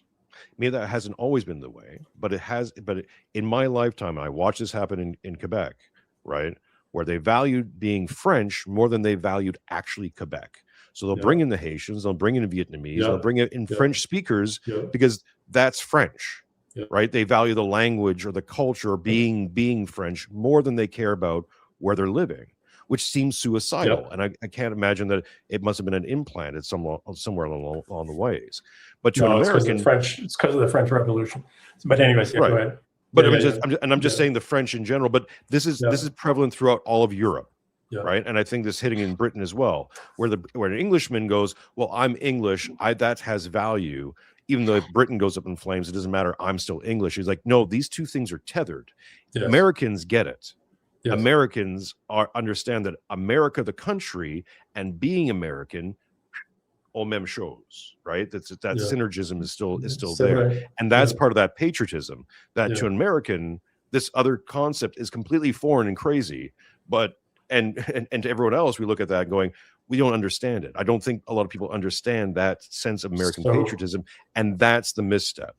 Okay, so wonderful, and I completely agree. I will say, though, that the English also feel that connection, and the Irish to their lands as well, as do the Australians. So the Anglosphere peoples do. It's just, unfortunately, the Commonwealth portions of the Anglosphere have been pretty much overrun. So give me 1 second. And the best, many of the best of you were killed off in 2 world wars. Right, the ones who are truly noblesse oblige, and what is part of that obligation to protect these lands in this place. Okay, so give me 1 second, because the connection with the divine comes through the land and the life of the land. Okay, so give me a second. To your point, though, they actually missed the reasons the Americans can do this, and we can start to do this, is because they first mistook the Russians, and they didn't realize how deep the Russian connection is to the Russian land and to the Russian civilization, and how quickly that came back after 80 years of communism and slaughtering it. Every attempt to prevent the Russians from ever thinking of themselves or conceiving of themselves as a civilizational peoples. Within a decade, it came back full force, stronger than it had been in 1917, right? And it did so without the need to restore the Romanovs and the royal, So, okay. Then they mistook a second people, the Chinese. They thought that they had, slaughtered off 200 million Chinese, and the best of the Chinese, and the most educated, right? And the great leap forward. Well, what happened? the Chinese, the Hong became more Chinese than the previous Chinese. And the Chinese civilization came back, and the deep love of the Chinese for their civilization, and China came back. And it's the same about, the Chinese are a lot like Americans in many ways, actually. And one of those ways that they are is accepting the just traitorous peoples. And I spent a lot of time in San Francisco, in my life, a third of my life, in and around, and a lot of Chinese. You talk to Chinese all over the world, they feel their civilization still, and they still feel, connection to China. Now they may be loyal to where they are and, be a part of that, but their first civilizational, the ways in which they conduct themselves are Chinese first. And wherever they are after that, second. Well, now they've mistaken the Americans in the very same way they mistook the Russians and lost Russia, and they mistook the Chinese and have lost China. Now they've mistaken the Americans for the very same reasons, and here's why. To your point, here's why the Holy Roman Empire doesn't get this. It's because the Romans moved populations all around Europe, all around the Roman Empire, upplanted them from their lands and moved them to other parts of the empire to help them settle in there, so that in the way that Alex Craner says, that there was this constant collection of ant jars all around the empire that, when the Romans were losing some influence or control, they could stir up the ant jar, and the peoples would go to conflict with one another, the peoples that were originally there, and then the people have been transplanted in. This is what Rome did. Rome did not build Rome built the Roman Empire with Roman legions. They did not maintain it with legions. They never had enough legions. They did it through this uprooting of peoples from their ancestral lands, disanchoring them, de-anchoring them, and then planting them in somebody else's lands. Well, of course, for Europeans, outside of certain areas, and really, starting the Industrial Revolution and post, don't have a whole lot of connection to their lands, because that's another reason. They've been moved around, having to chase the jobs in the industry and the work. I mean, look at what's happened with the European Union and the open borders, and look at how many Slavs are not in Eastern Europe anymore. They're in the United Kingdom, right? In lands that, and maybe for a couple generations, but that's where the work was. Well, the Poles, right? When I lived in London for a little bit, and back in 2002, I left France in 2003, and at that time it wasn't the immigration issue was the Poles, because the Poles were going to England, to London specifically, getting work, making their money and shipping it, but they were doing the smart thing. They're doing the Slavic thing, which is take the money and bring it back to Poland, and they rebuilt Poland. I mean, that's one of the reasons why Poland is kind of sitting. Is a lot of people are saying it's the second Germany. Watch out, Poles. Is that that's what they did. They rebuilt it with the pound, right? And Polish workers just go in and doing that's why they do. That's why the Commonwealth is impoverished so badly. That's why the United Kingdom and the English peoples, they've been bankrupted. They've been impoverished. The Irish as well. Yeah. So you're absolutely right. The Holy Roman Empire does not understand this deep instinctual love of a people for their civilization and the land upon which that civilization lives, is anchored. That's what, you take it, the Chinese, the Russians, and the Americans are very similar, as people decry all over the world. You send an American somewhere in the world, their first love is America. Accepting our weak, lesser status people who go somewhere and et cetera. Well, that's because they never had a love connection in their own homeland, in their own, So, but I want to qualify something, okay, for the Anglosphere. This goes deep in all Anglo peoples. The Australians that have been there, and I wrote to this today, the last 3 days, the Australians that have been there since the 19 Crimes people came in have a deep connection to that land, and they're about to fight for it. It's same with the Canadians, same with the Kiwis, right? It's same with the Americans, and same with the English, the Scots, the Welsh, the Irish. All of us, we have a deep, and that's it. Back to the earlier part of the conversation. Early Christianity was Orthodox Christianity. Christianity. And Christianity in the first 3 centuries is very, very different than what we have today. And that early Christianity is the Christianity that got a seed in the British Isles, not the Catholicism that came along later, but that early Orthodoxy. And why? Because early Orthodoxy with the saints and the iconography and all of that is very animist. It's very connected to the land, to the people of the land, to the, the unique geography of the land, the seasons, just this unique, deep bond with the land. Well, that is something that is very deep in the English civilization. Well, also because Orthodoxy allows you to have your jurisdiction. So, with ROCOR, the church jurisdiction I'm associated with, now they're allowing English, the liturgy to be committed to be done in English, and they're one of the few. But the belief in Orthodoxy is always let the people bring elements of their culture in. The liturgy stays the same. The practice remains the same. The icons, all the there's a unification. There's an order to it, but you can bring your language, you can bring certain customs, you can bring your flavor to it, which personalize it. And again, that is the land. When I say I'm working on what I would might turn out to be my opus, which is more of an idea of civilizational capital. Maybe this is something we can talk about in future shows. But I look at civilization as a startup.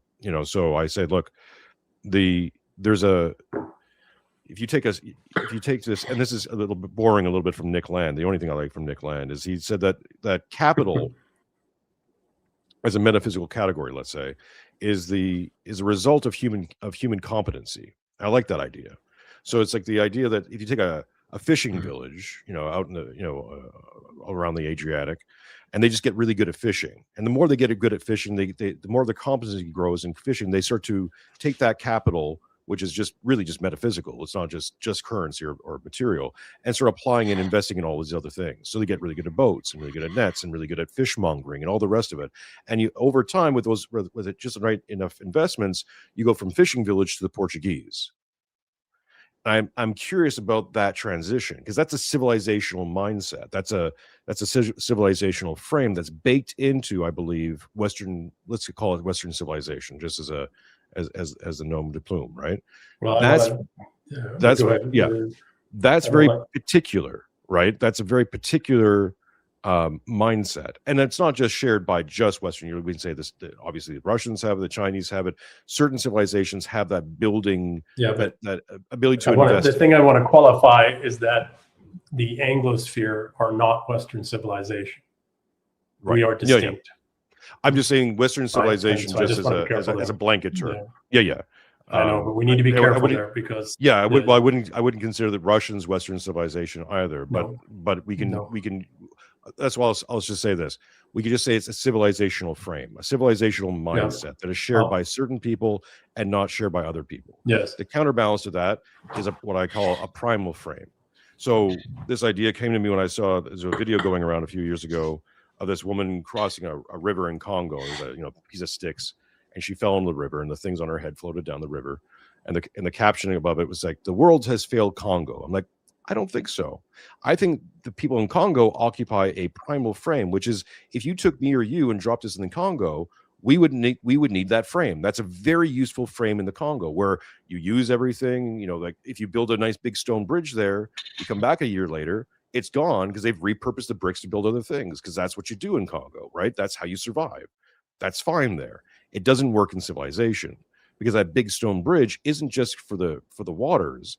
We will take wedding pictures on that bridge. It becomes that becomes the town's bridge. It takes on a metaphysical quality that again creates this capital, this whole civilization, which has to reflect, not just the citizens reflect the civilization, and the civilization reflects the citizens. And that's that mindset.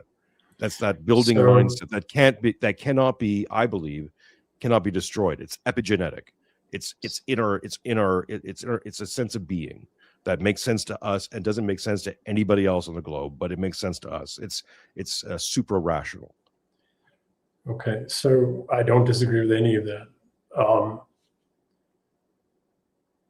The only real currency is violence. That's the only real currency. All other currencies are dependent upon violence.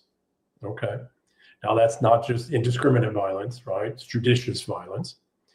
But there are no currencies, including gold or anything else that's real, that there isn't the willingness and the capacity to back that. They claim that this is something of value that we're now going to exchange and store that isn't backed up by violence. Okay. So that's the only currency of a people's violence. The wealth of a people is learning all the complex ways in which to use and not use that violence. And that's a civilization.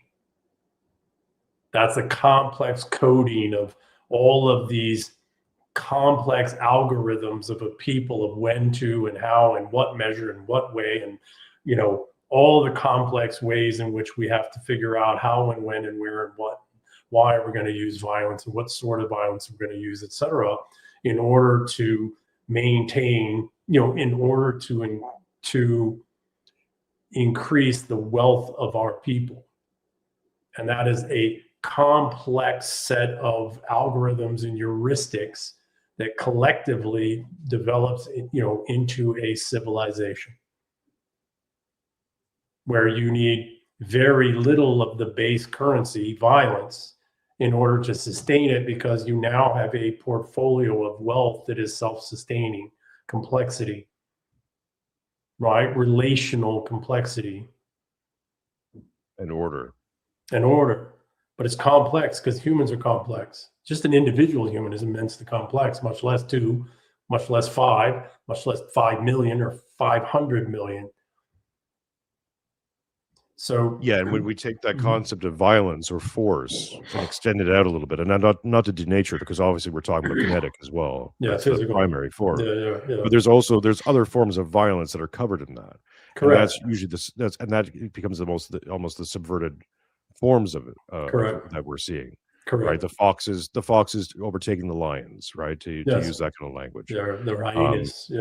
Right, yeah. and that's kind of where we're starting to see that shift again, right? Where we've lived in this inverted world with inverted archetypes of the father, the mother, and now the child, and we're coming to that full fruition where either, and this can go either way, because we're not as wise as we are in our olden age there, EM. I don't think we have a full tact on the future, but we'll see how things go ultimately, and we may not be around to see the full fruits of it. But I think if things don't flip back to its normal, let's say, healthy, prosperous kind of position, if it stays inverted, then it's 1984, or as I said, it's either 1984 or it'll be collapse. New World.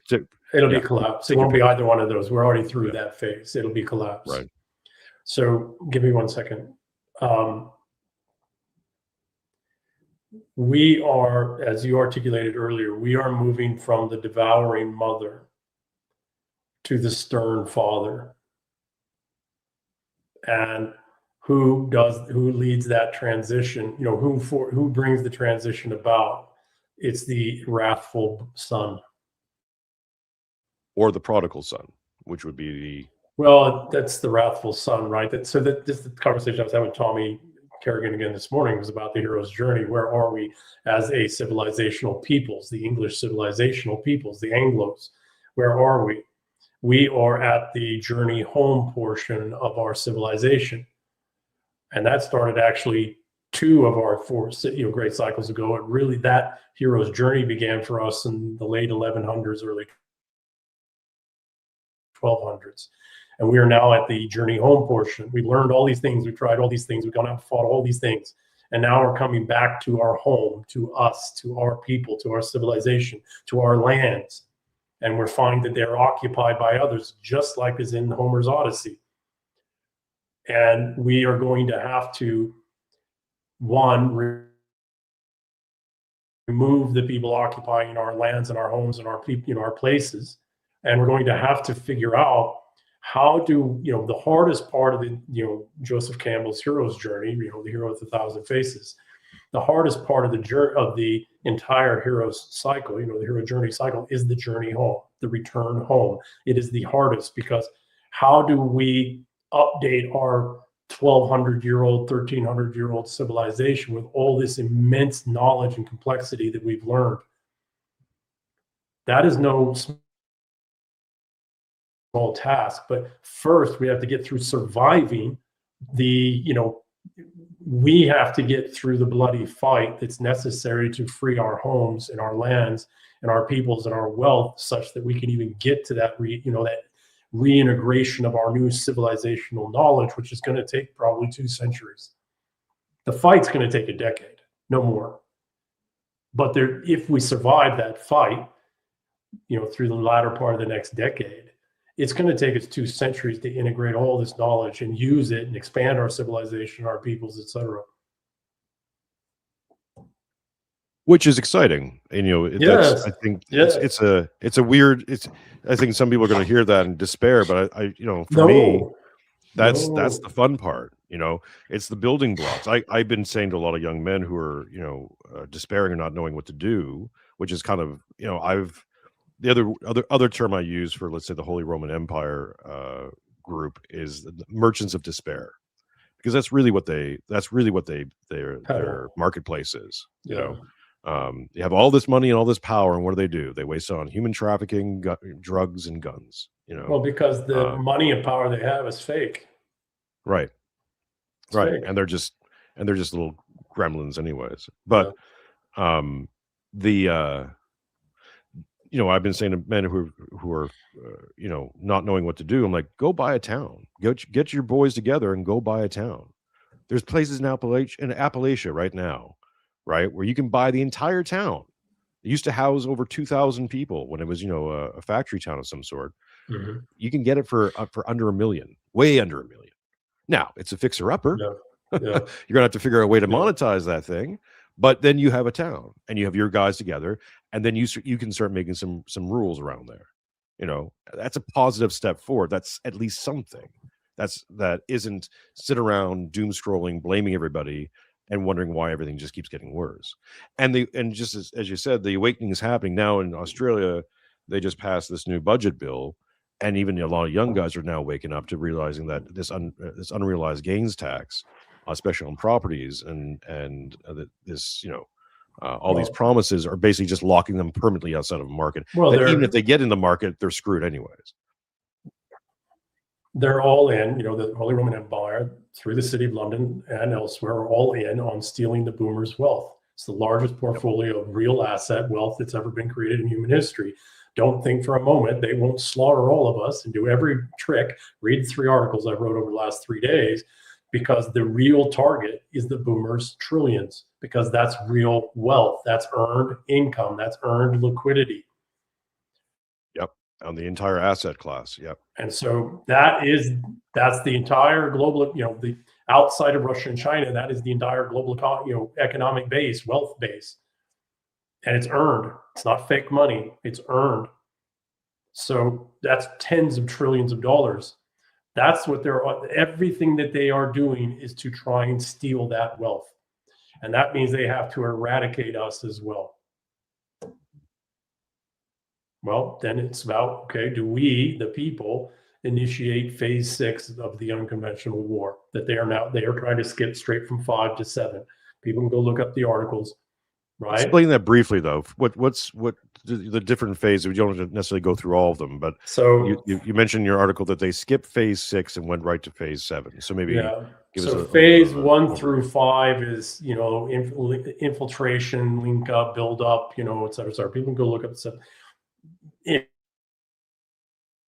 essence, though, phase 5 is where they built up, where they could go to a insurgent guerrilla war, become a hot war if they wanted to, if they needed to overthrow us, the people, our governments, regimes, etc. Okay. Problem is that they are the governments now, for the most part, at every level. What they're doing now is they're moving, because they've been able to basically conquer us through the administrative states, because they've been able to basically conquer us. Now they're moving to phase 7, right over 6, because civil is that, phase 6 is civil war. So they're trying to skip past phase 6 to phase 7, which is what's called transition. But what that is locking in the conquest. So all the way, what they've been able to do without having to go to win a civil war to actually conquer us is they've been able to do all this conquering in all this administrative ways, all the way up through the end of phase 5, where there is the possibility, and they're ready for that too, for a phase 6, but they don't want to do that because that's where they cannot predict all the variables and they can't control all the variables. Why? They don't have Russia and they don't have China, and they're not going to get them, and they may not have the United States. So they have to launch, they really have to try and launch civil war here in the United States. They might not get it. They might get it. They might not get it. If they do get it, it might not be high intensity enough, etc. But phase 6 is civil war. They're trying to skip right over that to lock in the conquest, the conquest of us, as phase 7. And what is that? That is quite literally using the administrative state to steal all of the boomers' wealth. Then we're conquered.